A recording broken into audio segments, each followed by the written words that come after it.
I will never get on the cruise again as a guest.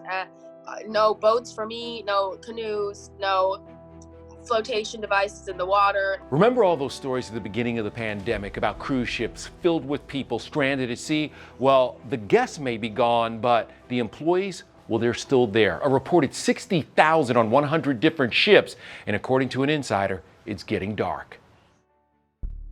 There have been multiple crew members that had jumped over. It happens all the time. It happens all the time. I wish they're prioritizing human lives a little bit more. I wish that was the main priority, and that caused them a sense of urgency to get people home, because we're in a really desperate situation. American Julia Wickham was a performer on an international cruise ship. She was one of tens of thousands of employees, and while you've heard about the passengers being released, you haven't heard this. Explain to me how you got stuck on a cruise ship for almost 60 days. So initially, it all started sort of March 14th when we let all the guests off because coronavirus was going insane in the world, turns out. What a lot of people don't realize is that on ships, our perception of reality we're far detached from reality. So we didn't understand the magnitude of what it was going to be. Our higher ups clearly did, and they sent all the guests away. But they said, everything's fine, 14 days. You guys have full reign of the ship.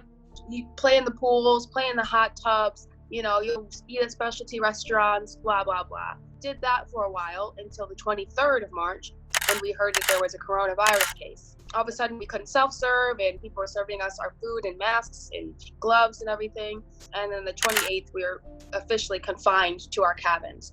And that isolation period lasted for 33 days. Wait a minute. So they confined you for 33 days inside your own rooms? We fought really, really hard to get off the ship. The feelings of being trapped and really came in, because you're trapped in the middle of the ocean on a ship in a room.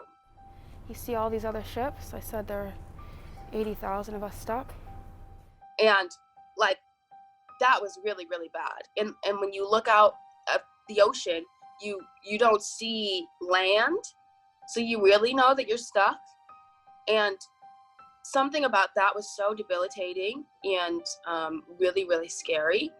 And at that point, I really started to freak out. My anxiety was really bad, and I would go to sleep, and I would lay down with my eyes wide open, staring at the ceiling until 4 or 5 in the morning, just wondering how my life had led to that moment and if I was ever going to get out of it.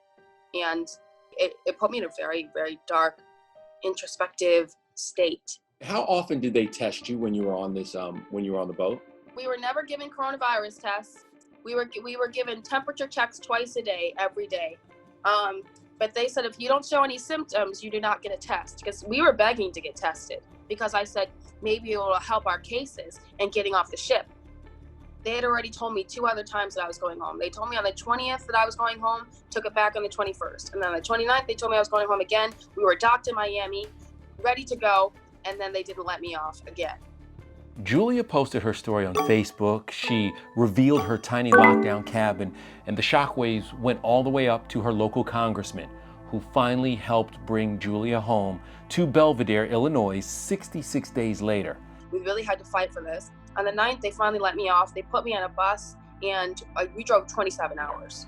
But she's not done fighting, because her Argentinian boyfriend is still on board. And at what point does this become illegal? At what point are you really literally holding lives? You can't just have people floating in an ocean of nothingness forever.